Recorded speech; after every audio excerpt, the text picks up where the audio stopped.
Buenos días. Entonces, en este video vamos a ver otra política en el modelo ASAD. En particular, vamos a ver lo que pasa cuando uno sube el gasto del gobierno. Entonces, vamos a aplicar la misma metodología que hemos aplicado en el video anterior, perdón. Es decir, mirar qué pasa en el momento T, justo después de cambiar G. Y después, por el ajuste de las anticipaciones de precios, como uno va convergiendo de vuelta al equilibrio de mediano plazo. Ok, acá les he puesto los dos gráficos con los cuales nos manejábamos para hacer el análisis. Ok, entonces vayamos al tiro con el análisis de un aumento en G. Voy a usar el color naranja para dibujar los movimientos de curva dentro del periodo T, justo después del aumento en G. Entonces, sube G, eso es el impacto es el cambio de la política. Y bueno, recordemos, en ISLM, ¿qué pasa? Entonces, cuando subía G, se desplazaba la curva IS hacia la derecha, ¿ya? Y entonces, ¿qué teníamos? Teníamos un aumento en la output y el aumento en la tasa de interés, ¿ya? El aumento en la output se debía al típico multiplicador keynesiano, esto no cambia, y el aumento en la tasa de interés, el mecanismo también es, perdón, el mecanismo también es el mismo, opera vía la demanda por dinero. Entonces, como sube la demanda por dinero por motivo de transacción, esto hace caer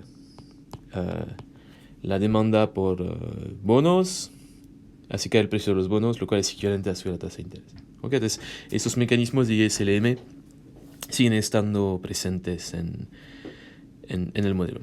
La pregunta es qué pasa en el gráfico de arriba, ¿no? Entonces, la novedad es qué va a pasar con el nivel de precio. Y se va a mover la curva AD. Efectivamente, para construir la AD, acuérdense que ¿qué información hemos utilizado? Todo lo que venía de ISLM. Entonces, dado que G impacta la curva IS, esto hace que va a impactar la curva AD.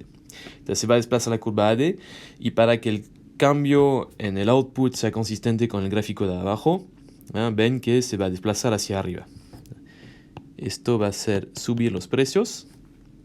Entonces, en este mecanismo 3 vamos a explicar la subida en el nivel de precio, y como pasaba en el video anterior, como nos desplazamos a lo largo de la curva AS, el mecanismo que vamos a considerar va a ser propio del mercado laboral.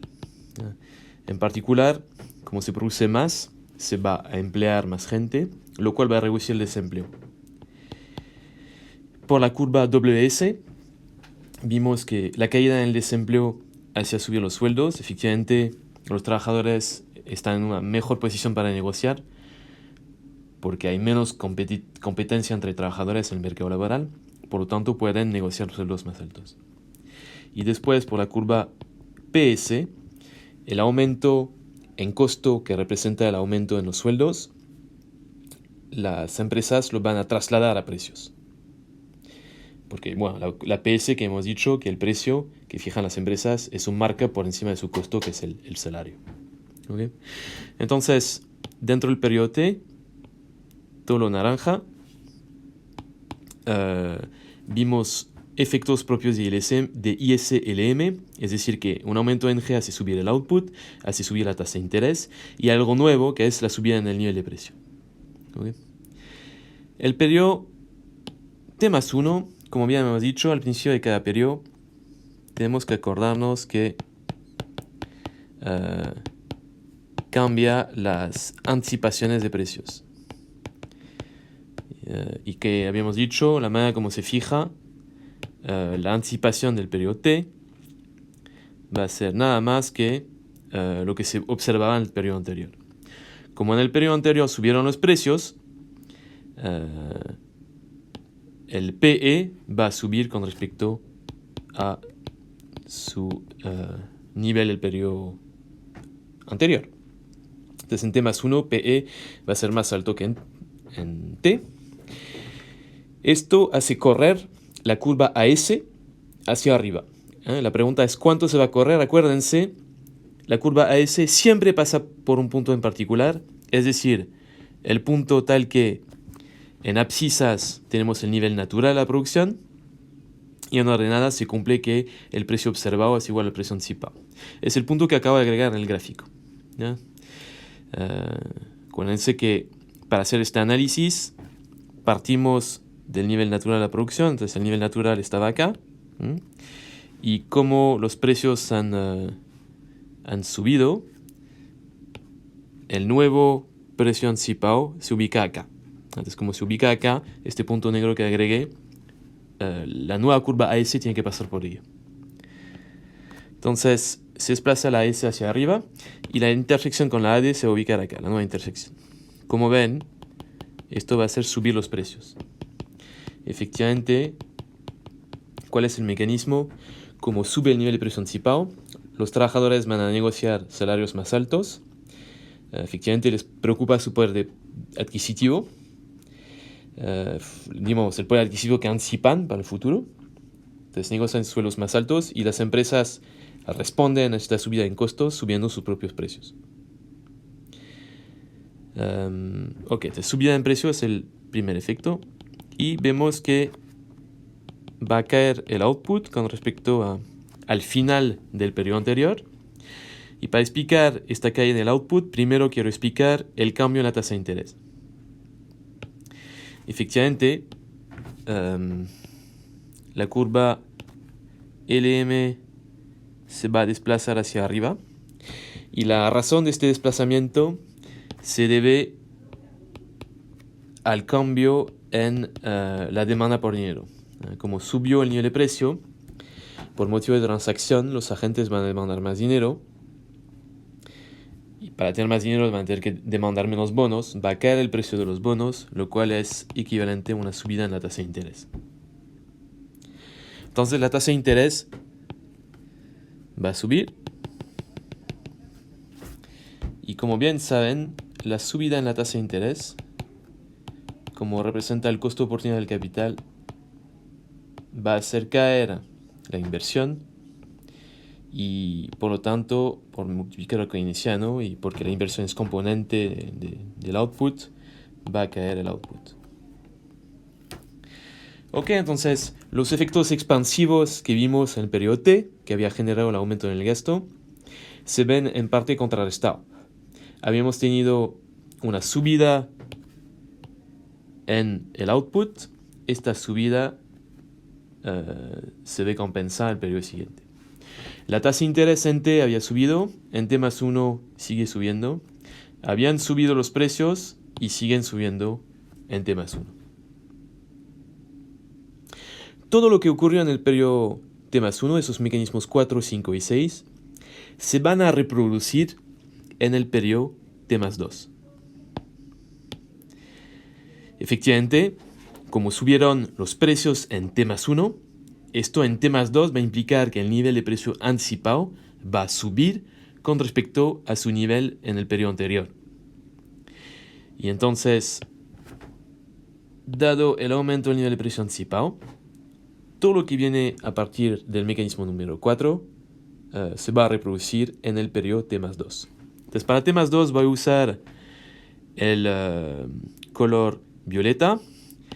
Se va a desplazar la curva AS arriba. Otra vez AS tiene que pasar por un punto particular, que es este, el nuevo punto donde se ubica el nivel de precio anticipado. Acá está la S. Vamos a tener una nueva intersección más arriba, que va a implicar un nivel de precio más alto. El aumento en el nivel de precio va a generar un aumento en la demanda por dinero por motivo de transacción. Esto va a hacer subir la tasa de interés. Y como sube la tasa de interés, va a caer la producción. Entonces estos mecanismos 4, 5 y 6 se reproducen en T más 2. Como ya saben, se van a reproducir en T más 3, en T más 4, T más 5 etcétera, etcétera, hasta t más infinito. Y la razón por la cual se reproducen es porque al principio de cada periodo el nivel de presión anticipado sube, y esto se debe a que el nivel de presión observado había subido el periodo anterior. En el mediano plazo, déjenme usar otro color, quizá voy a usar este fucsia. Vamos a converger al nivel de medio plazo. Y esta curva fucsia que agregué, esas curvas fucsias que agregué, son las curvas hacia las cuales van a converger la curva AS arriba y la curva LM abajo. En el medio plazo no vamos a tener ningún efecto sobre la producción, en el sentido de que si comparamos el nivel del output antes de que se subiera a G con el nivel del output hacia el cual vamos a converger en el medio plazo, ambos niveles son iguales. Lo único que habrá pasado es un aumento en el nivel de precio y un aumento en la tasa de interés. En este gráfico de acá, en esta tabla de acá, les resumo los distintos efectos. Efectivamente, como ven, el output sube en T y no hay efecto en el medio plazo.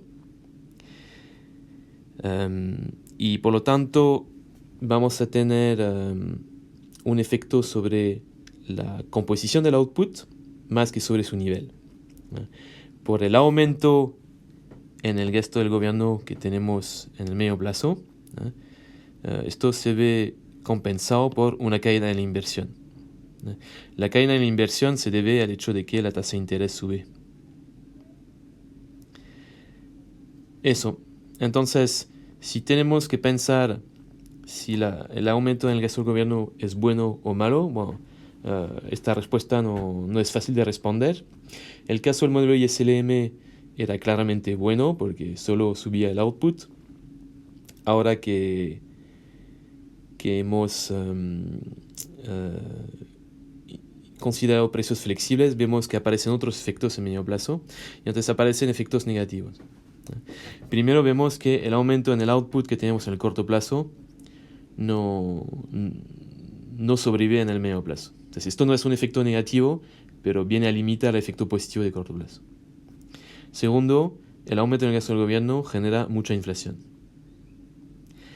Tercero, como sube la tasa de interés, cae la inversión.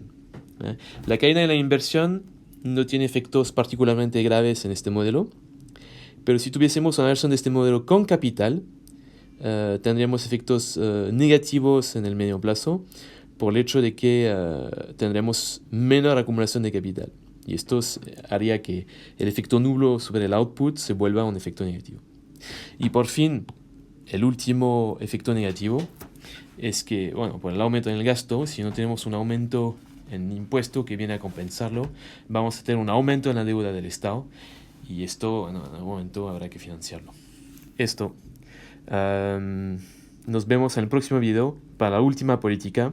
En el próximo video veremos cómo un cambio en la competencia del mercado de los bienes puede afectar el equilibrio macro.